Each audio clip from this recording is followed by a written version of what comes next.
This video is going to show you how you can quickly and easily customize your error pages. Let me first tell you what an error page is. You may have encountered them before if you've been on the internet any length of time. For one, you might enter a URL to a page on a website that actually does not exist. Maybe you got an incorrect URL from the creator of the website. Maybe you just entered it incorrectly. There could be a host of things. Maybe the website's just down for maintenance, whatever. Let me demonstrate here what a 404 error page is. In this example, a 404 error page is what you're going to get whenever you enter a URL to a page that does not exist. And this is what you're going to get whenever a page that you typed in up here does not exist. Now there's a bunch of other error type pages as well.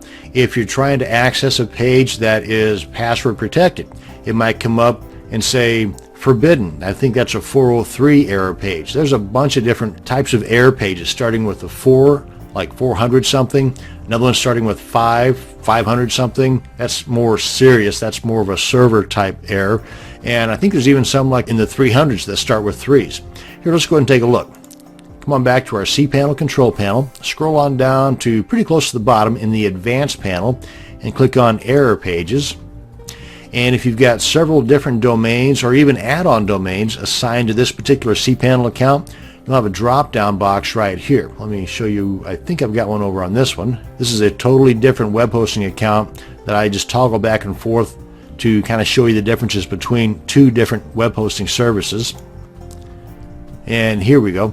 Yeah, this one will show all the different domains that I've got assigned to this cPanel account. So whether it's add-on domains or just additional main domains, if you've got more than one, you'll have this drop-down box here. And if you wanted to customize your error pages, they will be domain specific. So make sure you choose the one you want.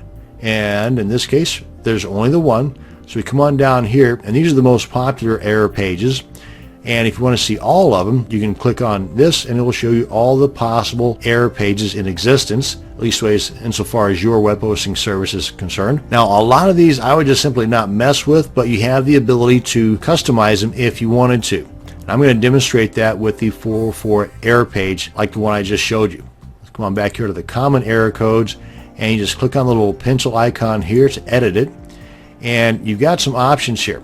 You can just type in direct text, or you can type in HTML. And you've got these special tags up here that will document, for example, the visitor's IP address, maybe the requested URL, to let the person that is seeing the error page see that, okay, I see where I made the mistake. It's not actually this, it's this. So you can put in the tag that shows the requested URL, and that will show them this / and then this page right here. And you can do that by adding this particular tag. Just click on that button and it shows it right there. Here, let me demonstrate. Let's back this up here just a second. And I've got Composer, which is a free HTML editor. Got that open, and I just created this HTML page pretty quick. You know, just something customized. And what I want to do here is just grab the source, and that way all of the color, the link, all this stuff, if I had an image in here, everything that's in here, by me grabbing the source, all of this here, from HTML to HTML, I don't need this stuff up here. This way I'll be able to keep all of this information intact. And if you're not familiar with using Composer, maybe you've got a different HTML editor, you can create a website or a website page, post it on the internet, and then just go up to, let me get this out of the way, go up to the page anywhere you've got it, right click and view page source, and you can select all of the HTML code here and do the same exact thing. Okay, so, but I'm demonstrating this using Composer. Now in this case, I just put my cursor right up here at the very top, click on paste, and all this stuff right here will show the exact same way as it did on Composer. Now if I wanted to, I can come on down here, and this video is not on HTML, so I'm not going to bother too much on what all these codes and stuff mean, just showing you that you can do this. I'm going to put in here, and then hit that, and let's say and that. Okay, now then, and while limited, you do have some formatting options here. Frankly, I would much rather do this stuff in a editor like I just did with Composer and then copy and paste it into here.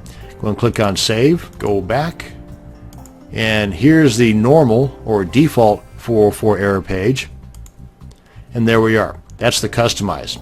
Now, I didn't add some HTML code to bring these guys down. Let's go ahead and go back here and do that now.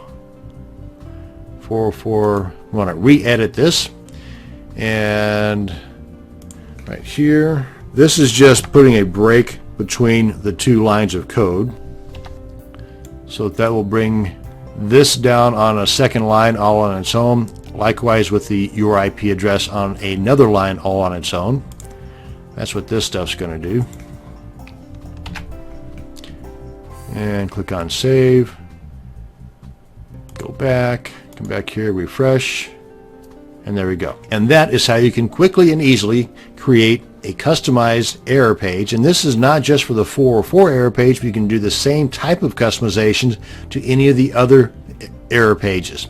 Of course, you want to make them specific to that type of error. Something like this will not work on a 403 forbidden page, but I think common sense will play a little bit in that. Now, one thing I do want to mention is that let's say you come on in here and you no longer want this customized error page.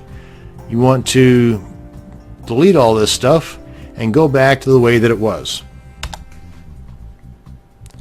Well, the problem with that is just by deleting that does not bring it back to the way that it was. Let's refresh and I'll show you.